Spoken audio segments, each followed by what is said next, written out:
வணக்கம். நியூஸ் தமிழின் தேர்தல் பயணம் நிகழ்ச்சி தொடங்குகிறது.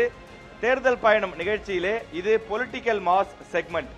இந்த நிகழ்ச்சியை பொறுத்தவரையிலே நாங்கள் திருவள்ளூர் மாவட்டத்தில் தொடங்கி பல்வேறு மாவட்டங்களில் இந்த நிகழ்ச்சியை வெற்றிகரமாக நடத்தி கொண்டிருக்கிறோம். அதுபோன்ற ஒரு ஆரோக்கியமான விவாதத்தை நம்முடைய ராமநாதபுரம் மாவட்டத்திலே நிகழ்த்தலாம் என்று உங்களை நம்பி உங்களுக்காக வந்திருக்கின்றோம்.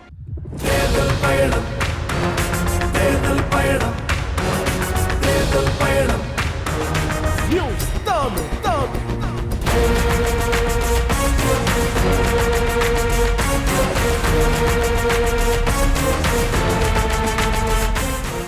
நாம் நேரடியாக நிகழ்ச்சிக்குள் செல்லலாம்.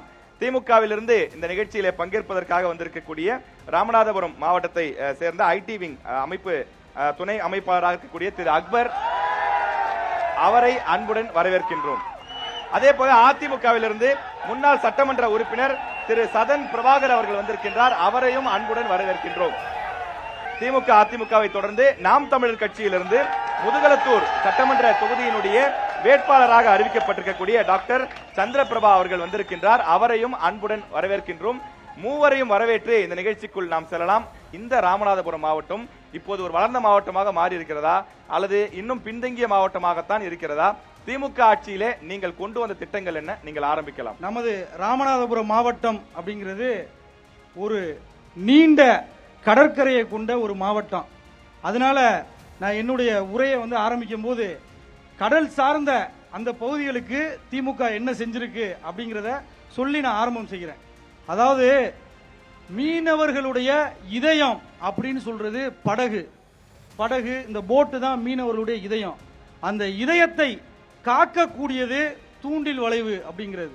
ஒவ்வொரு நாளும் மீனவர்கள் தூங்க செல்லும் போது என்னைக்கு காத்துலையோ புயல்லையோ மழையிலையோ என்னுடைய படகு அடிச்சுட்டு போயிடும் அப்படிங்கிற பயத்திலே போய் தூங்குவாங்க.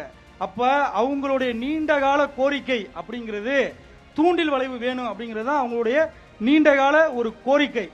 அதாவது பாமன், தங்கச்சி மடம், ராமேஸ்வரம் இந்த பகுதிகளில் கிட்டத்தட்ட தனுஷ்கோடி புயல் 1964 அதுக்கு பிறகுல இருந்து எத்தனையோ பேர் வந்திருக்கிறாங்க. கோரிக்கை அந்த மீனவ மக்கள் தொடர்ந்து வச்சுக்கிட்டே தான் இருந்தாங்க. எங்களுக்கு தூண்டில் வளைவு வேணும்னு கோரிக்கையை இத்தனை ஆண்டு காலமா அதை மக்கள் கோரிக்கையை வச்சிருந்தாங்க. அந்த கோரிக்கையை நிறைவேற்றி கொடுத்தவர் எங்களுடைய மாண்புமிகு தமிழ்நாடு முதலமைச்சர் அவர்கள், ஆற்றல் மிகு மாவட்ட கழக செயலாளர் அவர்கள் இதை சட்டமன்றத்தில் பேசி கொண்டு வந்திருக்காங்க.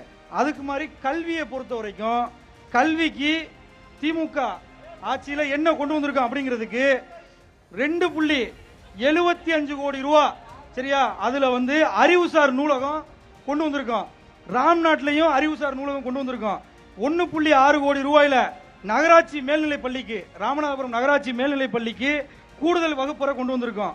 ராமேஸ்வரம், மண்டபம், கும்பரம், தாமரக்குளம், உச்சப்புலி, இருமேனி, தங்கச்சி மடம், புதுமடம் ஆகிய பகுதிகளில் கூடுதல் வகுப்பறை கட்டடம் கொண்டு வந்திருக்கோம். இது எல்லாமே எங்களுடைய ஆட்சியில மாண்புமிகு சட்டமன்ற உறுப்பினர் அண்ணன் காதர் பாட்சா முத்துராமலிங்கம் அவர்கள் கொண்டு வந்த ஒரு திட்டம்.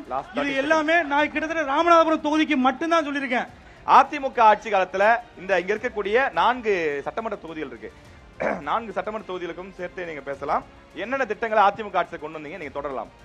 2011ஆம் ஆண்டு புரட்சி தலைவி அம்மா அவர்கள் பதவியேற்கின்றார். பதவியேற்ற உடனே ஒரு கலெக்டர் மாநாடு ஒன்று கூட்டுறார். மாவட்ட ஆட்சி தலைவர் மாநாடு, எஸ்பி மாநாடு மாவட்ட உங்களுக்கு தெரியும், ரெகுலரா கூட்டுறது வழக்கம். கூட்டுறார். அப்படி கூட்டும் பொழுது ராமநாதபுரம் மாவட்ட கலெக்டரிடம் கூப்பிட்டு கேட்கிறார், ஏன் எப்ப பார்த்தாலும் இந்த ராமநாதபுரம் மாவட்டத்தில் அதிகமாக ஜாதி சண்டைகள் நடைபெறுகின்றது, என்ன காரணம் என்று கேட்கின்றார். அப்ப எனக்கு நினைவுக்கு சரியாக இருந்தால் நமது ஆட்சியர் விஜயகுமார் என்று நினைக்கின்றேன். அவர் அம்மாட்ட சொல்லியிருக்கிறாரு, அம்மா இந்த மாதிரி இந்த பகுதியில் 12ஆம் வகுப்பு படித்து முடித்தவுடன் கல்லூரிக்கு செல்ல வேண்டும் என்றால் ஒன்று மதுரைக்கு செல்ல வேண்டும், இல்லை என்றால் காரைக்குடிக்கு செல்ல வேண்டும். கல்லூரி படிப்பு படிப்பதற்கு வசதி இல்லை என்று சொல்கின்றார்கள். அதனால் இந்த மாணவர்கள் மேல் படிப்பு படிக்க முடியாமல் அந்த இளைஞர்கள் வெட்டியாக பொழுதை கழிக்கின்ற காரணத்தினால் இந்த மாதிரி ஜாதி பிரச்சனையில் ஈடுபடுகின்றார் என்று சொன்னவுடன் உடனடியாக ஒரே கையெழுத்தில் 3 கல்லூரி கலைக்கல்லூரியை கொடுத்தவர் புரட்சி தலைவி அம்மா அவர்கள். நீங்க எந்த வரலாற்று வேணா எடுத்து பாத்துங்க, நீங்க தமிழ்நாடு வரலாற்று எடுத்து பார்த்தாலும் சரி, இந்திய வரலாற்றை எடுத்து பார்த்தாலும் சரி, ஒரே கையெழுத்துல ஒரு மாவட்டத்தில் 3 கலைக்கல்லூரியை கொடுத்த வரலாறு புரட்சி தலைவி அம்மாவின் வரலாறு. அது மட்டுமல்ல, ராமநாதபுரத்திற்கு மருத்துவக் கல்லூரி 345 கோடியில் மருத்துவக் கல்லூரியை கொடுத்தது புரட்சி தமிழர் எடப்பாடியார் அவர்கள். அது மட்டுமல்ல, ராமநாதபுரத்திற்கு சட்டக் கல்லூரியை கொடுத்ததும் அனைத்து இந்திய அண்ணா திராவிட முன்னேற்ற கழகம். அது மட்டுமல்ல, ராமநாதபுரத்தில் ஒரு மகளிர் கல்லூரி, பரமக்குடியில் ஒரு 2 கல்லூரி, ஒரு உறுப்பு கல்லூரி, அது இப்ப கல்லூரியா மாத்தியாச்சு. அதற்கு முன்னாடி ஒரு கல்லூரி.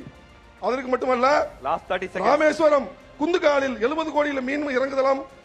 ராமேஸ்வரத்தில் ஒரு அப்துல் கலாம் பேர்ல ஒரு கலை கல்லூரி, பரமக்குடியில் 2 கல்லூரி. பரமக்குடியில் நீங்க வரும்போது பார்த்திருப்பீங்க, இந்த ரயில்வே மேம்பாலம் அது நாங்க கொடுத்தது, சர்வீஸ் சாலை நாங்க கொடுத்தது, இந்த ரோடு நாங்க போட்டது, இந்த ரோடு நாங்க போட்டது, சரி ஓகே, வட்டார போக்குவரத்து ஆர்டிஓ ஆபீஸ் நாங்க போட்டது. அவ்வளவுதான், முடிச்சு. நிறைய சொல்லிட்டே இருக்கலாம். அடுத்ததாக நாம் தமிழர் கட்சி. டாக்டர், நீங்க சொல்லுங்க, ராமநாதபுரம் மாவட்டத்தினுடைய வளர்ச்சிக்காக அல்லது மக்களுடைய நன்மைக்காக நாம் தமிழர் கட்சி செய்தது என்ன? வங்கி கணக்குகளில், வங்கியில நீங்க பணம் செலுத்த போறீங்க, என் ஆத்தாலும் அப்பனும் போறாங்க, படிக்க தெரியாதவங்க, எழுத்து கூட்டி ஹிந்தியில படிக்க தெரியுமோ, தமிழையே அவங்க கஷ்டப்படுறவங்க. அப்படி இருக்கிற பொழுது அந்த வங்கி சலான்களில் தமிழை சேர்த்தது நாம் தமிழர் தம்பிகள். இயல் வாழ்க்கையில் எவ்வளவு முக்கியமான விஷயம்னு நீங்க யோசிச்சு பாருங்க. தனிப்பட்ட மனிதனுடைய வாழ்க்கையில் இத மாதிரி சின்ன சின்ன விஷயங்கள் தான் பிரச்சனை. நம்ம என்ன போராட்டம் பண்ண மேடம்? நாங்க தான் அது ஹைகோர்ட்ல ஃபைல் பண்ணி அத தமிழை இன்க்ளூட் பண்ணனும்னு தமிழ் இன்க்ளூட் ஆச்சு சலான்கள். எனக்கு என்னை பொறுத்த மட்டிலும் அது ஒரு பெரிய அச்சீவ்மெண்ட். என்னை பொறுத்த மட்டிலும் அது ஒரு பெரிய அச்சீவ்மெண்ட். அடுத்து நீட் தேர்வுல 7.5 விழுக்காடு அரசு பள்ளியில் படித்த மாணவர்களுக்கு தர வேண்டும் என்று போராடியது எங்கள் மாநில ஒருங்கிணைப்பாளர் திரு வெங்குலராஜு. ராஜு இல்ல, okay okay okay okay madam, okay okay, நீங்க சொல்லுங்க. 25% தனியார் கல்லூரிகளில் கொடுக்க வேண்டும் இல்லையா? 25% தனியார் கல்லூரிகளில் இலவசமாக கொடுக்கப்பட வேண்டும். நீங்களே சொல்லுங்க, எந்த தனியார் கல்லூரியில் 25% கோட்டால ஃபீஸ் இல்லாம படிக்க வைக்கிறாங்க? கிடையாது இல்லையா? அதை முன்னிறுத்தி நாங்கள் மறுபடி போராடினோம். ஏன்னா தரமான கல்வி, மகத்தான மருத்துவம், தூய குடிநீர். மேடம், நீங்க சொல்றது ஆர்டிஇ சொல்றீங்களா? Right to education act. இந்த 25% சொல்றீங்கல்ல, ஆர்டிஇ தான சொல்றீங்க? ஆமா, அதுல ஃப்ரீ கோட்டா இருக்கு இல்லீங்களா? they are not supposed அதுல சார்ஜ் பண்ண. அது எப்படி நீங்க கொண்டு வந்ததா இருக்கும்? அது 2009 ஆர்டிஇ. உங்க கட்சி ஆரம்பிச்சது 2010. சொல்லல, மறைமுகமாக சார்ஜஸ் இருந்தது, ஹாஸ்டல் சார்ஜஸ், அதெல்லாம் அதுக்கு எதிர்த்து நாங்க ஃபைல் பண்ணோம். அததான் நான் சொல்ல வரேன். நாங்க 25% ஒதுக்கீடு வாங்கி கொடுத்தோம் நான் சொல்ல வரேன். இலவசமாக இருப்பது கட்டாயமாக இலவசமாக இருக்க வேண்டும் என்றுதான் பேசினோம். உச்சக்கட்ட பிரச்சனை மீனவர் பிரச்சனை, மனித சேதம், பொருள் சேதம். எங்க அண்ணன் தான் ஐநாக்கு நம்ம ஜீவா ஜானிங் அனுப்பி பேசினாங்க. ராமேஸ்வரத்துல அண்ணன் போராட்டத்தை எடுத்துரைச்சாங்க. இன்னமும் கச்சத்தீவை மீட்டெடுப்போம் என்பது எங்களுடைய ஆட்சி வரைவில் ஒரு அங்கம். அது நம்மளுடையது, நம்ம யாருக்கும் நம்ம விட்டு கொடுக்க வேண்டாம். ஊரான் சொத்துல எடுத்து அப்படி கொடுக்கிறது. ஒவ்வொரு தமிழனுக்கும் உரிய சொத்து கச்சத்தீவு, ஒவ்வொரு தமிழனுக்கும் உரிய சொத்து. இது இரண்டாவது சுற்று, இது விவாதத்திற்கான சுற்று. நீங்க ஏதோ குறுக்கிடணும்னு சொன்னீங்க, ஏதாவது கேட்கலாம். முதல்ல அக்காட்ட கேட்போம், அடிக்கடி இந்த கச்சத்தீவை நாங்க மீட்டுருவோம், அதுக்கு நாங்க வரையறை வச்சிருக்கோம் அப்படின்னு. எந்த வகையில கச்சத்தீவு இப்ப சொல்றாங்கல்ல, மருத்துவத்துக்கு நாங்க வரையறை வச்சிருக்கோம் அப்படின்லாம் சொல்றாங்கல்ல, அதே மாதிரி கச்சத்தீவை நீங்க எப்படி மீட்பீங்க, அதுக்கு ஆனா வழிமுறைகள் என்ன அப்படிங்கறத அந்த அக்கா. அதுக்கு முன்னாடி உங்ககிட்ட ஒரு கேள்வி இருக்கு. நீங்க வந்தா தேர்தல் வாக்குறுதியா கொடுக்குறீங்க ஒவ்வொரு எலெக்ஷனுக்கும். கச்சத்தீவை மீட்போம் நீங்க எந்த அடிப்படையில சொல்றீங்க? நான் சொல்றேன், சொன்னீங்களே, செஞ்சீங்களா?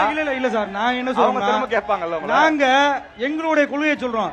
கச்சத்தீவை நாங்க மீட்போம்ங்கறத நாங்க கொடுத்த வாக்குறுதிக்கு நாங்க சொன்ன வழிமுறைங்கிறது பார்லிமெண்ட்ல எங்களுடைய எம்பிக்களை அனுப்பி அதற்கான முயற்சிகளை முன்னெடுப்போம்ங்கறத எங்களை நாங்க சொல்லிட்டோம். நடவடிக்கை எடுப்போம்ன்றது வேற, மீட்போம் என்பது வேற. நீங்க மீட்போம்னே பேசியிருக்கீங்க சார். ஒரே நிமிஷம், மீட்போம்னு பேசிட்டு, அதாவது மீட்போம், அதை எப்படி மீட்போம்னா பார்லிமெண்ட் மூலமா ஒரு விஷயத்தை செய்யாம அதை அடுத்தவங்க கேக்குறது நியாயமா சார்?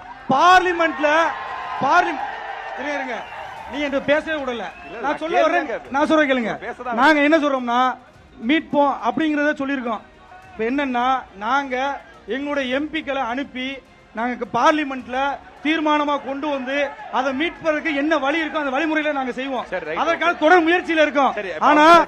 ஆனா அதற்கு 15 வருஷமாவும் இதுவரைக்கும் பாஜக ஆட்சி தான் இருக்கு. நிச்சயமாக காங்கிரஸ் ஆட்சி வரும்போது அதுக்கு என்ன அழுத்தங்கள் எங்க பக்கம் கொடுக்க முடியுமோ அதை நாங்க பண்ணுவோம். அதே போல அவங்க சைடு என்ன இது, அதாவது அதுக்கு என்ன செயல் திட்டம் வச்சிருக்காங்கறத நீங்க அவங்க எக்ஸ்பிளைன் பண்ண சொல்லுங்க. மேடம் ரொம்ப சுருக்கமா சொல்லுங்க ப்ளீஸ். இன்னொரு குறுக்கீடு உண்டு இருக்கு. தம்பி மிக தெளிவாக செய்வோம், அனுப்புவோம், பண்ணலாம், பண்ண முடியாமல் போகலாம். நாங்கள் இன்னும் ஆட்சிக்கு வரவில்லை, அதை நீங்கள் ஞாபகத்தில் வைத்துக் கொண்டிருக்க வேண்டும். அப்படியும் நாங்க ஜீவா ஜானிங்க நாங்க அனுப்புறோம். ஒண்ணு இல்ல, என் பிள்ளைய நின்னு போராட்டம் இல்ல தெரியாதா? நான் என்ன சொல்றேன்னா அக்கா, எல்லாரும் பேச மாட்டாங்க. நெய்தல் படை எல்லாரும் அமைதியா இருக்காங்களா? அமைதியா நெய்தல் படைனா என்ன, அதே மாதிரி தீர்க்கிறதுக்கான வழிமுறைகள் என்ன அதை சொல்லுங்க. நெய்தல் படை என்றால் என்னன்னா இதுக்கு தான் நல்லா தமிழ் படிக்கணும்ங்கிறது. மேடம் சுருக்கமா நெய்தல் படைனா என்னன்னு தெரியும்? நான் தெரியாம கேக்குறேன். என்ன செய்ய போறீங்க சொல்லுங்க. ஒரு பெண் தானே நம்ம பிரதம மந்திரியா இருந்தப்ப கச்சத்தீவை கொடுத்தாங்க. கடவுள் கொடுத்தாரா? ஏன் அதை மாற்ற முடியாது? ஏன் அதை மாற்ற முடியாது? அதை சொல்லுங்க. நீங்க இத்தனை ஆண்டு காலம் நீங்கள் ஆட்சி செய்றீங்க, பவர்ஃபுல் எம்பிஸ் அனுப்பி நீங்க பேச வச்சிருக்க வேண்டாமோ? என்னப்பா இப்ப சொல்றீங்க, இப்ப என்கிட்ட வந்து சொல்றீங்க செய்வோம், பண்ணுவோம், இது பண்ணுவோம். இத்தனை வருட காலம் நீங்கள் ஆட்சி. அதே நம்ம ரொம்ப நேரம் பேச முடியாது. நீங்க கேட்டீங்கன்னா வாய்ப்பு கொடுத்துறேன்.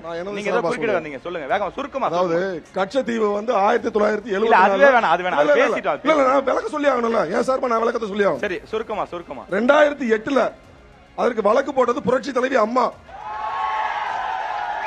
அப்ப அந்த உச்ச நீதிமன்றத்துக்கு வந்து பதில் சொல்றாங்க கவர்மெண்ட்ல இருந்து, சென்ட்ரல் கவர்மெண்ட்ல இருந்து. அப்ப ஆட்சியில் இருந்தது யாரு? காங்கிரசும் திமுக கூட்டணி இருந்துச்சு. அதுல என்ன சொன்னாங்க சொல்லிடுறேன். இந்தியாவின் எந்த பகுதியும் இலங்கைக்கு வழங்கப்படவில்லை. பிரிட்டிஷ் இந்தியாவுக்கும் சிலோனுக்குமான பிரச்சனையாக கச்சத்தீவு இருந்தது.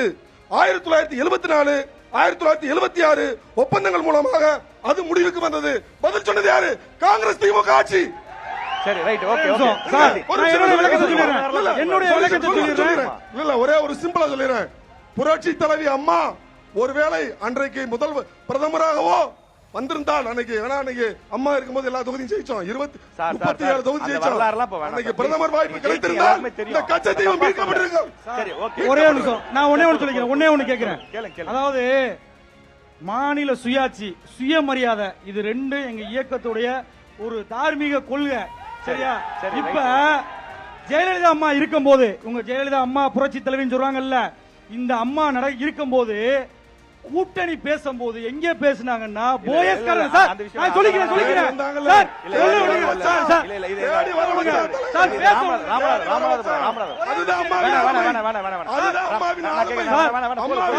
ஒரே ஒரு விஷயம், போயஸ்காரன்ல கூட்டணி பேசுறாங்க, டெல்லியில போய் கூட்டணி பேசுறாரு. சரியா சார்? சுயமரியாதை இல்ல, மாநில சுயாட்சி அடை வைக்கப்பட்டுருச்சு சார்.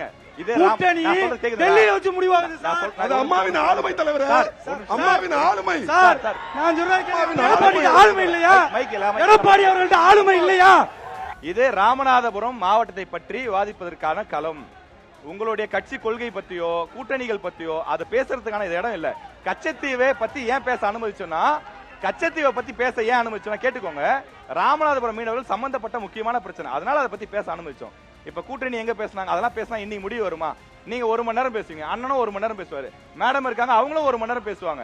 இது அதுக்கான களம் இது இல்ல, அது நல்லா புரிஞ்சுக்கணும். நீங்க இப்ப நான் முதல்ல திமுக கிட்ட ஒரு கேள்வி கேட்கணும்னு ஆசைப்படுறேன். திமுக இப்ப 2021 நம்முடைய தமிழக முதலமைச்சர் அவர்கள், அப்ப வந்து எதிர்க்கட்சி தலைவர் மு.க. ஸ்டாலின் அவர்கள் நம்முடைய ராமநாதபுரத்துக்கு வராரு, இங்க பிரச்சாரம் மேற்கொள்றாரு. 4 தொகுதியினுடைய வேட்பாளர்களும் நிறுத்தி சில கோரிக்கைகளை கொடுக்கிறாரு.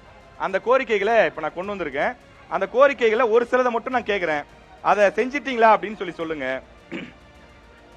திருவாடானை ஊராட்சி பேரூராட்சியாக தரம் உயர்த்தப்படும். தரம் உயர்த்திட்டீங்களா சார்? அதற்கான எல்லா முயற்சிகளும் தொடர்ந்து பண்ணிக்கிட்டு இருக்கோம். நிச்சயமா அடுத்த முறை ஆட்சியில அது கண்டிப்பா வந்துடும். கண்டிப்பா வந்துடும். ஓகே ஓகே ஓகே, நான் கேள்வி கேட்டுட்டேன், அவங்க பதில் சொல்லிட்டாரு. மக்கள் எல்லாருமே மக்கள் முடிவு பண்ணிப்பாங்க, அவ்வளவுதான் சார். அடுத்த இன்னொரு கொஸ்டின் சார். முதுகலத்தூர் மேற்கு ஒன்றியம் கீழகுளத்தில் கால்நடை மருத்துவமனை ஆரம்பிக்கப்படும். அது சார், அதற்குமே அனைத்து பூர்வாங்க பணிகளையுமே அவங்க ஆய்வு பண்ணிட்டாங்க. நிச்சயமாக அது செய்து முடிக்கப்படும். சரி ஓகே. முதுகலத்தூர்ல பொறியியல் கல்லூரி, அரசு பொறியியல் கல்லூரி தொழில் பயிற்சி நிலையம் தொடங்கப்படும். அதே மாதிரி சார் கேளுங்க, உத்தரகோச மங்கையில நாங்க ஒரு ஐடிஐ கொண்டு வந்திருக்கோம்.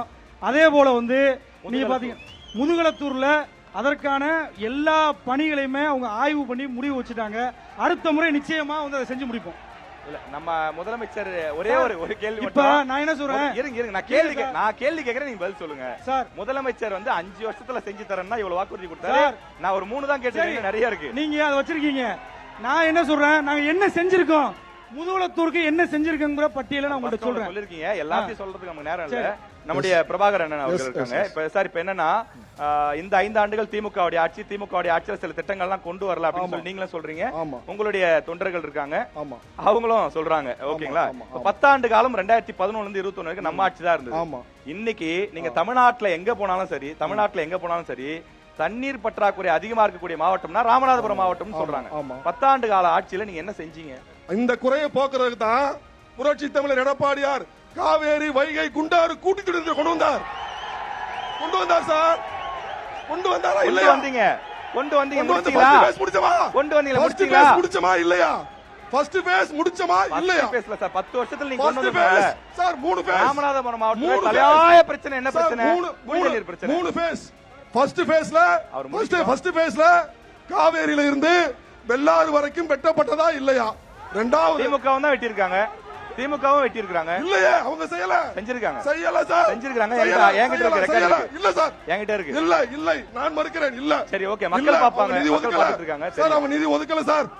இல்ல முதல்ல கோஆபரேட் பண்ணி தான் பரவாயில்லை. புதுக்கோட்டையில விராலிமலை தொகுதியில அந்த வெட்டப்பட்ட கால்வாய் வரைக்கும் நான் நேரா பாத்திருக்கேன் சார். நீங்க பாத்திருக்கீங்க சார். சரி, ஓகே, என்ன செஞ்சீங்க? ஓகே, அதுதான் அந்த குண்டாறு, வைகை பேஸ் மட்டும் முடிச்சீங்க. நிறைவேற்றப்பட்டிருந்தால் இந்த ராமநாதபுரம் மாவட்டம் குடிநீருக்கு மட்டுமல்ல விவசாயத்திற்கு பஞ்சம் வந்திருக்காது. சரி, ஓகே. நான் அதுல ஒரு கேள்வி கேக்குறேன். நீங்க ஃபர்ஸ்ட் பேஸ் முடிச்சேன்னு சொல்றீங்கல்ல, அந்த காவிரி, குண்டாறு, வைகை இணைப்பு திட்டத்துக்கு எவ்வளவு நிதி தேவை? நம்ம ஆட்சியில எவ்வளவு நிதி ஒதுக்கணும் சார்? மொத்தம் sir 262 kilometre scheme. 3 phase. First phase 118 kilometre. இதுல வந்து மொத்தம் 7000 கோடி பட்ஜெட். இதுல ஃபர்ஸ்ட் ஃபேஸுக்கு 118 கிலோமீட்டருக்கு மட்டும் எடப்பாடியார் நிதி ஒதுக்கினார். இன்னும் 2 ஃபேஸ்களுக்கு திமுக எந்த நிதி ஒதுக்கவில்லை. 5 பட்ஜெட். இல்ல 5 பட்ஜெட் தவறான குற்றச்சாட்டு. ஒதுக்கிருக்காங்க. இல்ல ஒதுக்கிருக்காங்க. டேட்டா இருக்கு. நீங்க சொல்லுங்க. ஒதுக்கல சார். 200 கோடி ஒதுக்கிருக்காங்க. 2 பேச ஒதுக்கிருக்காங்க. அமைச்சர் துரைமுருகன் சட்டமன்றத்திலே சொல்லியிருக்காரு. அவங்க நிதி ஒதுக்குனா சொல்ற 700 கோடி ஒதுக்குனதா சொல்றாரு. எவ்வளவு சார்? 7000 கோடி ஒதுக்குனதா சொல்றாரு. 7000 கோடி எல்லாம் கிடையாது. இங்க இந்த திமுக இருக்கக்கூடிய எல்லாருமே ஸ்காலர். இவங்க என்ன செய்யறோம்? ராமநாதபுரத்தை எடுத்துக்கலாம். ரொம்ப சிம்பிள் சார். என் கேள்வியை ரொம்ப நேரமா பேசிட்டு இருக்கீங்க. ராமநாதபுரம் மாவட்டத்துக்கு குடி தண்ணீருக்கு என்ன செஞ்சீங்க? 19 கோடி கேள்வி. 5 வருஷம் ஆச்சு. கம்ப்ளீட்டா முடிச்சிட்டீங்க திமுக ஆட்சியை. கம்ப்ளீட்டா முடிஞ்சிருச்சு. இன்னும் ராமநாதபுரம் மாவட்டத்துல குடி தண்ணீர் பிரச்சனை இருக்கு. இப்ப நான் ராமநாதபுரம் மாவட்டத்துல தண்ணீர் பற்றாக்குறைக்குன்னு 2 கட்சிகளுக்கும் நம்ம கேட்டோம். நாம் தமிழர் கட்சி இந்த தண்ணீர் பற்றாக்குறை போக்க இதுவரைக்கும் என்ன நடவடிக்கை எடுத்திருக்கீங்க? நடவடிக்கைனா நான் சொல்றது போராட்டம் அந்த மாதிரி. நீர்நிலைகளின் மேம்பாட்டிற்காக நாங்கள் போராடி கொண்டிருக்கிறோம். வந்து மணல் கொள்ளைகளை எடுத்து போற பாருன்னா என்ன, அந்த ஆத்துப்படுகையில இருந்து தானே எல்லாமே போகுது. சும்மா கருவேல மரங்களை நோண்டி விட்டுட்டு கையால சுரண்டு நான் மாதிரி தூர் வாரிட்டேன்னு சொல்றதை எதிர்த்து நாங்க போராடி இருக்கோம். தேர்தல் வந்தா கச்சதீவை மீட்கிறோம்னு எல்லா அரசியல் கட்சியும் சொல்றாங்க. ஆனா கச்சதீவை மீட்கிறதுனால ஒரு பயனுமே இல்ல. நான் ஓபனா சொல்றேன். கச்சதீவை கொடுத்தது ஒரு அரசாங்கமா இருந்தாலும் எங்களுக்கு பிரச்சனை இல்லாம மீன் பிடிக்கிறதுக்கு வழிவகை செய்யணும். ஆனா இந்த கச்சதீவை மீட்கிறது 2 தமிழக அரசினாலே முடியாது. இலங்கை சிறையில் இருக்கிற மீனவர்களை வந்து மீட்டு கொடுக்கணும். இப்ப வந்து பாத்தீங்கன்னா மீன் பிடிக்க போய் 1 வருஷம் 2 வருஷம் தண்டனை போடுறாங்க. இது சம்பந்தமாக ஏற்கனவே இருந்த முன்னாள் முதலமைச்சர் நாங்க அனைவரையுமே நாங்க சந்திச்சு கோரிக்கை வச்சிருக்கிறோம். அடுத்து இப்ப இருக்கிற முதலமைச்சரையும் சந்திச்சு நாங்க கோரிக்கை வச்சிருக்கிறோம். மீனவர்களை வந்து மீட்கணும். அதே மாதிரி இந்த பிரச்சனை 50 வருட காலமாக போயிட்டு இருக்கு. இந்த பிரச்சனைக்கு ஒரு நிரந்தர தீர்வு காணணும். 500க்கும் மேற்பட்ட படகுகளை இழந்து நாங்க கஷ்டப்படுறோம். எல்லாரும் சொல்லிக்கிறோம் வேலை வாய்ப்பு இல்லைன்னு. ஒரு படகை நம்பி 550க்கும் மேற்பட்ட குடும்பங்கள் தன்னுடைய வாழ்வாதாரத்தை பாதுகாத்து வராங்க. இலங்கை சிறையில் இருக்கிற அந்த மீனவர்களையும் படகையும் மீட்டு கொடுக்கிறதுக்கு மத்திய அரசுக்கு அழுத்தம் கொடுத்து இந்த பிரச்சனைக்கு ஒரு நிரந்தர தீர்வு காணணும். நீங்க என்ன தீர்வு சொல்றீங்க? மீனவர்களுடைய பிரச்சனை அப்படிங்கிறது இன்னைக்கு நேத்து பிரச்சனை, பல ஆண்டுகளா இருக்கக்கூடிய பிரச்சனை. நாம் தமிழர் கட்சி மீனவர்களுடைய பிரச்சனைக்கு என்ன தீர்வு வச்சிருக்கீங்க? போதுமான அழுத்தம் இதுவரையில் கொடுக்கப்படவில்லை. ஓகே, அவ்வளவுதான். போதுமான ரெப்ரசன்டேஷன் இல்ல. மீனவர்களை பாதுகாக்க நாம என்ன திட்டம் வச்சிருக்கோம்? நெய்தல் திட்டம்னு நாங்க வச்சிருக்கோம், எங்களோட வரைவுல அது இருக்கு. இப்ப வந்து நம்ம வந்து கச்சத்தீவை மீட்கணும் அப்படின்னா அங்க இருக்கக்கூடிய நீர் management of waters around Katchatheevu நமக்கு வந்தா எவன் என் பிள்ளைகளை சுட்டு தள்ள முடியும்? புரட்சி தலைவி அம்மா அவர்கள் தான் டீசல் மானியத்திற்கு 1000 ரூபாய் கொடுத்தது அம்மா தான். அது மாதிரி இலங்கையில் பிடிபட்ட மீனவர்களுக்கு நாள் ஒன்றுக்கு 250 ரூபாய் குடும்பத்துக்கு கொடுத்தது அம்மா தான். மீன்பிடி தடை காலத்தில் குடும்பத்திற்கு 1500 ரூபாய் கொடுத்தது அம்மா தான். அது மாதிரி மழைக்கால நிவாரணமாக 4500 ரூபாய் கொடுத்தது புரட்சி தலைவி அம்மா தான். அதெல்லாம் தமிழ்நாடு. இந்த ராமநாதபுரம் மாவட்ட மீனவர்களுடைய வாழ்வாதாரம் அல்லது அவங்க பாதுகாப்புக்கு நீங்க என்ன தீர்வு வச்சிருக்கீங்க? அதாவது இதுக்கு வந்து ஒரு ஸ்ட்ராங் சிஎம் வேணும். புரட்சி தலைவி அம்மா மாதிரி எடப்பாடியார் அவர்கள் மீண்டும் முதல்வராக தமிழ்நாட்டில் அமர்வார். ஒரு ஸ்ட்ராங்கான புரட்சி தலைவி அம்மா மாதிரி ஸ்ட்ராங்கான தலைவராக உருவெடுப்பார். அவருக்கு சப்போர்ட்டாக மத்தியில் பிஜேபி ஆட்சி இருக்கின்றது. நிச்சயமாக இந்த பிரச்சனைக்கு ஒரு முடிவு கட்டுவார் என்பதை நான் தெரிவித்துக் கொள்கிறேன். அதே போல 19,000 லிட்டர் மானிய டீசல் கொடுத்து அந்த மீனவர்களை வந்து பாதுகாத்தவரும் மாண்புமிகு தமிழ்நாடு முதலமைச்சர். அதே போல இவருடைய நாட்டு அந்த படகு எல்லாமே இலங்கையில பிடிபட்டுச்சுன்னா, அதாவது நாங்க ஆட்சிக்கு வந்தோம்னா நாங்க வந்து அந்த இலங்கையில் இருக்கிற பிரச்சனையெல்லாம் தீர்ந்து போயிருன்னு ஒரு ஒன்றிய பிரதமர் பேசினாரு. அதெல்லாம் எதுவும் நடக்கல. தொடர்ந்து அந்த கொடுமை நடந்துகிட்டே தான் இருக்கு. குஜராத்ல நடந்துச்சுன்னா இந்திய மீனவர்னு சொல்லுவாரு, தமிழ்நாட்டில் நடந்தா தமிழக மீனவர்னு சொல்லுவாங்க. சரி, அது அப்படியே சொல்லுங்க. அதாவது அப்படி போய் அங்க மாட்டுதுல அந்த போட்டை எல்லாமே கிட்டத்தட்ட 25 லட்சம் ரூபாய் பிணைத்தொகை கொடுத்து அதை மீட்டு கொண்டு வந்தவர் மாண்புமிகு தமிழ்நாடு முதலமைச்சர் அவர்கள். அதே போல ராமநாதபுரத்துக்கு சட்டமன்ற உறுப்பினர் இருக்கக்கூடிய எங்க ஆற்றல்மிகு மாவட்ட கழக செயலாளர் சட்டமன்ற உறுப்பினர் அங்கே மீனவர்கள் பாதிக்கப்பட்டு அவங்க சிறையில் இருக்கும் போது பிணை கட்டணம் அந்த ஜாமீன் தொகை தன்னுடைய சொந்த நிதியை கொடுத்து விடுவித்து கொண்டு வந்தவர் எங்களுடைய ஆற்றல்மிகு மாவட்ட கழக செயலாளர் அண்ணன் காதர் பாசா முத்துராமலிங்கம் அவர்கள். அதுபோல இந்த லாஸ்ட் பாயிண்ட், எப்பெல்லாம் மீனவர் பிரதிநிதி அண்ணன் பேசினாங்க உண்மையா இல்லையாங்கிறத நீங்க கேட்டுக்கிறீங்க. எப்பெல்லாம் அங்க மீனவர்கள் பாதிக்கப்பட்டு அங்க சிறையில மாட்டுறாங்களோ அப்ப எல்லாமே வீட்டுக்கு போய் அவங்களுக்கு வந்து தேவையான அனைத்து செலவுகளையும் தன்னுடைய சொந்த நிதியில இருந்து கொடுத்து அவங்கள தாயுள்ளத்தோட அரவணைச்சவர் எங்களுடைய ஆற்றல் மிகு மாவட்ட கழக செயலாளர் அவர்கள். இப்ப அதிமுக ஆட்சி காலத்துல மீனவர்களுடைய பிரச்சனை இருந்தது, அவங்க கடிதம் எழுதினாங்க. நீங்க உங்க ஆட்சி காலத்துல 5 வருஷத்துல கடிதத்தை தவிர வேற என்ன எழுதிருக்கீங்க சார்? அதான் இப்ப நான் சொன்னேன், கடிதத்தை மட்டும் நாங்க எழுதல. சிறைப்படுத்தப்படுறாங்க. நான் சொல்றது நல்லா கேக்குறீங்களா? மீனவர்கள் இன்னைக்கும் சிறைப்படுத்தப்படுறாங்க, மீனவர்களுடைய படகுகள் உடைக்கப்படுது, மீனவர்களுடைய வலைகள் அறுக்கப்படுது. 5 வருஷத்துல என்ன பண்ணீங்க? அதை தடுக்க முடிஞ்சதா? நெறியார் அவர்களுக்கு ஒரே ஒரு கேள்வி சொல்லுங்க. இதெல்லாம் செய்ய வேண்டியது ஒன்றிய அரசாங்கம். ஒன்றிய அரசாங்கம் சார், ஒன்றிய அரசாங்கம், ஒன்றிய அரசாங்கத்துல இருக்கு. சரியா சார்? ஒன்றிய அரசாங்கம் செய்ய தவறிடுச்சு. தமிழ்நாட்டு பட்ஜெட்ல ராமநாதபுரம் மீனவர்களுக்கு மட்டும் 500 கோடி ரூபாய் ஒதுக்கிய தாயுள்ளம் கொண்ட முதலமைச்சர் மு.க. ஸ்டாலின் அவர்கள். கேளுங்க அடுத்த கேள்வி. இப்ப நமது பரமக்குடி யமுனேஸ்வரம் என்பது கைத்தறி நெசவாளர்களுடைய பிரதான தொழிலாக கைத்தறி நெசவு தொழில் விளங்கி வருகிறது.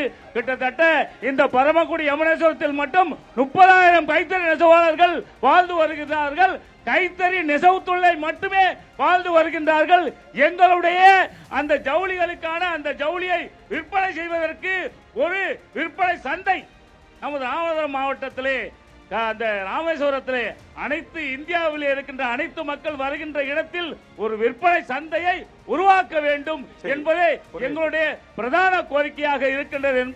நன்றி நன்றி. கேள்வி பெறப்பட்டிருச்சு. சகோதரர் சொன்ன விஷயத்துக்கான பதில் நான் சொல்றேன். கண்டிப்பாக நெசவாளிகள் கஷ்டப்படுறாங்க, அது உண்மை. என்னன்னா இப்ப நெசவாளிகளுக்கு அவங்க போடுற அந்த டிசைன் இருக்கு இல்லையா, அது வந்து 22 பேட்டன்டட் டிசைன்ஸ். பேட்டன்டட் டிசைன்ல இருந்து பவர் லூம்க்கு கிட்டத்தட்ட 14 டிசைன் டிரான்ஸ்ஃபர் பண்ணிட்டாங்க, போயிருச்சு. இப்ப 7 டிசைன் தான் இவங்க கிட்ட இருக்கு. இந்த 7 டிசைனை வச்சுதான் இனி இவங்க பிழைக்கணும். தொழிற்கூடம், ஒருங்கிணைந்த தொழிற்கூடம் வேண்டாங்கிறாங்க. தனியாக தொழிற்கூடமும் நல்ல குடியிருப்பு இடமும் எங்களுக்கு கொடுங்க, நாங்க பண்ணிக்கிறோம்ன்றாங்க. இன்னொன்னு, எப்படி நம்ம முண்டு மிளகாய்க்கு நம்ம புவிசார்பு குறியீடு வாங்குறோமோ அதை போலவே இந்த நெசவாளிகளின் கைத்தறிகளுக்கு புவிசார்பு குறியீடு வாங்கி கொடுத்தா என் நெசவாளி வேற லெவல் போயிருவாங்க. ஓகே நன்றி மேடம். சார் நீங்க சொல்லுங்க சார். சார் இன்னொன்னு, ராமநாதபுரம் மாவட்டத்தில் அந்த வேலை வாய்ப்புன்னு சொன்னீங்க சார். வேலை வாய்ப்புல கைத்தறிக்கு வந்துடலாம். கைத்தறி சொல்லி முடிச்சாச்சு, அதை விட்டுருங்க. இந்த வேலை வாய்ப்புக்கு இன்னும் ஒரு திமுக செஞ்ச சாதனை கைத்தறிக்கு நம்ம கிட்ட ஏதாவது தீர்வு இருக்கு, ஏதாவது பதில் இருக்கா சொல்லலாம், இல்ல நான் திமுகவுக்கு போறேன். இல்ல கைத்தறிக்கு வந்து அதான் நான் சொல்லிட்டேன், ஏற்கனவே சொல்லியிருக்கிறேன். அதான் இவர் சொன்னாரு பூங்கா அமைச்சிருக்கான்னு சொன்னாரு. அப்ப அவர் தான் சொல்லணும் அந்த பூங்கால என்ன வேலைன்னு தெரியல. பூங்கா அமைச்சிருக்காரா, அந்த பூங்கால திமுக என்ன வேலை பண்றாங்கன்னு தெரியல. சரி ஓகே, கேள்வி கேட்டீங்க. Okay okay done. நீங்க சொல்லுங்க சார். இப்ப சட்டமன்ற உறுப்பினரா அண்ணன் இருந்திருக்காங்க. இங்க மாண்புமிகு அமைச்சர் எம்.ஆர். காந்தி வந்து அந்த தொடர்ந்து வச்ச நிகழ்வு கூட அண்ணனுக்கு தெரியல. அப்படி ஒரு ஜவுளி பூங்கா அந்த மக்கள்கிட்ட கேளுங்க. திறந்து வச்சீங்க, எத்தனை பேர் வேலை வாய்ப்பு கொடுத்தீங்கன்னு கேக்குறாரு. அதானே சார், எத்தனை பேர் வேலை வாய்ப்பு கொடுத்தீங்கன்னு முதல்ல அப்படி இல்லைன்னு சொன்னாங்க. அதுக்கப்புறம் அப்படி இருக்கு. அண்ணன் வந்து அந்த விஷயம் அண்ணனுக்கு தெரியலன்னு சொன்னேன். நீங்க இந்த பொதுமக்கள்கிட்ட கேட்டு தெரிஞ்சுக்கிறீங்க. அமைச்சர் வந்து திறந்து வச்சு அதற்கான பணிகள் இங்க நல்லா சிறப்பா நடந்துகிட்டு இருக்கு சார். கண்டிப்பாக அடுத்த முறை நாங்க ஆட்சிக்கு வந்ததுக்கு அப்புறம் சார் நிறைய நிறைய பண்ணிருக்கோம். என்ன நீங்க பேச விட்டீங்கன்னா தலைவர் செய்த சாதனைகளை அடிக்கி சொல்லுவோம் சார். பொதுக்கூட்டம் கிடையாதுங்க இது. நான் சொல்றதால நாம் தமிழர் மேடம் பேசினாங்க, நான் குறுக்கிட்டேன்னா ஏன் குறுக்கிட்டல? அவங்க என்ன தீர்வோ சொன்னாங்க. அண்ணன் சொன்னாரு, ஒரு குற்றச்சாட்டு சொன்னாரு, நான் எதுவுமே குறுக்கிடல. அந்த குற்றச்சாட்டுக்கு நான் பதில் சொன்னேன். அண்ணனுக்கு தெரியலன்னு சொன்னாரு, நான் இருக்குன்னு. அவர் வந்து பார்க் கொண்டு வரலங்கறாரு, நீங்க கொண்டு வந்துட்டீங்க. அது முடிஞ்சிச்சுல, அங்கேயே முடிஞ்சிச்சுல பதில். மேடம் நீங்க ஸ்டார்ட் பண்ணுங்க. நிகழ்ச்சியோட இறுதி சுற்றுக்கு நாம வந்துட்டோம். நாம் தமிழர் கட்சி சார்பில் நீங்க சொல்லுங்க, நாம் தமிழர் கட்சிக்கு ராமநாதபுரம் மாவட்ட மக்கள் ஏன் வாக்களிக்க வேண்டும், ஏன் வாக்களிக்க வேண்டும்? இதுவரையில் நான் சொல்ற பல விஷயங்களுக்காக 2 நிமிஷம் உங்களுக்கு வாய்ப்பு, 2 நிமிஷம் உங்களுக்கு வாய்ப்பு. இதை நீங்க ஒரு பிரச்சார களமா பயன்படுத்திக்கலாம். யார் மீதும் குற்றச்சாட்டு சொல்லக்கூடாது. இங்க இருக்கக்கூடிய 4 தொகுதிகளுக்கும் சேர்த்தே நீங்க பேசலாம். நான் குறுக்கிட்டு கூட எதுவும் பண்ண மாட்டேன். 4 தொகுதிகளுக்கும் சேர்த்தே நான் பேசுறேன். தலையாய பிரச்சனை மீனவர் பிரச்சனை, அதற்கான தீர்வு, நீர் மேலாண்மை, எல்லா நீர்நிலைகளும் தூர்வாரப்பட்டு போராடி முல்லை பெரியாருடைய திட்டமும் காவிரி குடிநீர் இணைப்பு திட்டமும் கண்டிப்பாக நடக்கணும். இன்னொன்னு, என் பிள்ளைங்க ராமநாதபுரத்தை விட்டு வெளியில வேலைக்கு போகாதபடி தொழிற்சாலைகள் நிறுவப்படும். விவசாயம் முன்னிறுத்தப்படும். என் பிள்ளைகளுக்கான மகத்தான மருத்துவம், Ramnath medical college attached hospital, world level ஹாஸ்பிட்டலுக்கு நாங்க கொண்டு வருவோம். Imaging, OP, 4 theatres, minor theatre. ஒரு மருத்துவராக என்னுடைய ஆசை கண்டிப்பா நாங்க அதை கொண்டு வருவோம். தூய குடிநீர், ஒரு சமுதாயம் முன்னேறுவதற்கு வேறு என்ன வேண்டும்? கழிவு கிடங்கு, கழிவு சுழற்சி. எப்படி நமக்கு குப்பை கிடங்குகள் எப்படி மக்கள் வாழுகிற இடத்தில் இருக்கிறதோ அப்படி இல்லாம அதை தனியா கொண்டு போய் மறுசுழற்சி கண்டிப்பாக நம்ம பண்ண வேண்டியிருக்கும். விவசாயம் தாங்க முதல் கண்ணு. சரி ஓகே, நன்றி. நாம் தமிழர் கட்சிக்கு ஏன் வாக்களிக்க வேண்டும், நாம் தமிழர் கட்சிக்கு வாக்களித்தால் ராமநாதபுரம் மாவட்ட மக்களுக்கு என்ன கிடைக்கும் அப்படிங்கறத டாக்டர் மேடம் வந்து ரொம்ப அழகா சுருக்கமா சொல்லி முடிச்சிட்டாங்க. அதிமுக சார்பில் எந்த குற்றச்சாட்டுகளும் வேணாம். ராமநாதபுரம் மாவட்ட மக்கள், இந்த 4 தொகுதி மக்களும் உங்களுக்கு ஏன் வாக்களிக்கணும், வாக்களித்தால் ராமநாதபுரம் மாவட்ட மக்களுக்கு என்ன கிடைக்கும்? ராமநாதபுரம் மாவட்ட மக்களுக்கு அருமையான குடிநீர் திட்டம் வேணும் முதல்ல ஒண்ணு. 2வது, சட்டம் ஒழுங்கு சீர்கேடு இல்லாத ஒரு ஆட்சி வேண்டும். கஞ்சா புழக்கமற்ற ஒரு மாவட்டமாக வேண்டும். அப்படிப்பட்ட ஆட்சி அகற்றப்பட வேண்டும். ஏங்க அடுத்து நீங்க தாங்க பேச போறீங்க. அப்படியா? ஏன் வருது? அடுத்து நீங்க பேச போறீங்க, பேசுங்க. தமிழ்நாட்டுக்குள்ள ஏன் வருது? இல்ல அம்மா இருக்கும்போது வந்துச்சா? சரி ஓகே. அம்மா புரட்சி தலைவி அம்மா இருக்கும்போது வந்துச்சா? வந்து ஏன் வருது? சரி, என்ன கிடைக்கும்? போதைப் பொருள் தமிழ்நாட்டை உருவாக்குவீங்க. ராமநாதபுரம் போதைப் பொருள் கேந்திரமா மாறிடுச்சு சார். ஓகே, கேந்திரமா மாறிடுச்சு. மாவட்டத்தில் ஜாதி மத மோதல் இல்லாமல் அமைதியான ஒரு சமுதாயமாக இருக்க வேண்டும் என்றால் சட்டம் ஒழுங்கு சீர்கேடாமல் இருக்கணும். அதற்கு போதைப் பொருள் நடமாட்டம் இல்லாத ஒரு அரசாங்கம் வேண்டும். அதற்கு இன்றைக்கு இருக்கிற ஆட்சி ஒழிக்கப்பட வேண்டும். புதிய ஆட்சி வரணும், எடப்பாடி தலைமையில வரணும். சரி ஓகே, நன்றி. அதிமுக ஆட்சி காலத்துல என்னெல்லாம் கொண்டு வருவோம் அப்படிங்கறத அவரும் சொல்லிட்டாரு. திமுக பிரதர், நீங்க குற்றச்சாட்டுகள் எதுவும் வேணாம். ராமநாதபுரம் மாவட்ட மக்கள் ஏற்கனவே 4 தொகுதிகளில் உங்களுக்கு வாக்களிச்சிருக்காங்க. மீண்டும் வாக்களிக்கணும்னா அதுக்கு நீங்க கொடுக்கக்கூடிய வாக்குறுதி என்ன, அதை பத்தி நீங்க சொல்லுங்க. மீனவர்களுடைய நலன் தொடர்ந்து பாதுகாக்கப்பட வேண்டும். அது மாதிரி விவசாயிகள் வந்து நாங்க கீழ நாட்டார் கால்வாயை புனரமைச்சு மக்களுக்கு கொண்டு போய் திருவாரூர் மக்கள் வரைக்கும் கொண்டு போய் சேர்த்திருக்கோம். அந்த விவசாய மக்கள் பயனடைகிறது வேண்டும். அதே மாதிரி நம்ம தலைவர் மு.க. ஸ்டாலின் அவர்கள் கொண்டு வந்த தாய்மானவர் திட்டம், அதே மாதிரி விடியல் பயண திட்டம், மகளிர் உரிமை தொகை திட்டம், இதே போல காலை உணவு சிற்றுண்டி திட்டம், கிட்டத்தட்ட 1.7 மில்லியன் மாணவர்கள் வந்து பயனடைஞ்சிருக்காங்க. இந்த திட்டங்கள் அனைத்தும் தொடர ராமநாதபுரம் மாவட்டத்தில் 100 நாள் வேலை திட்டம் வந்து முதல்ல தொடரணும். அதற்கு மீண்டும் திமுகவுக்கு வாக்களிக்க வேண்டும் அப்படிங்கறத கேட்டுக்கிறோம். ஓகே, நன்றி. 3 கட்சிகள் சார்பிலும் நாம் தமிழர் கட்சி, அதிமுக, திமுக உள்ளிட்ட மூன்று கட்சிகள் வந்திருக்கக்கூடிய விருந்தினர்களும் மிக அழகாக நாங்கள் எங்களுக்கு வாக்களித்தால் என்ன செய்வோம் என்பதை சொன்னார்கள். இந்த தேர்தல் பயணம் நிகழ்ச்சி, பொலிட்டிக்கல் மாஸ் நிகழ்ச்சி ராமநாதபுரம் மாவட்டத்திலே கடும் காரசாரமாக பரபரப்புக்கு பஞ்சமில்லாமல் நடைபெற்று முடிந்திருக்கின்றது.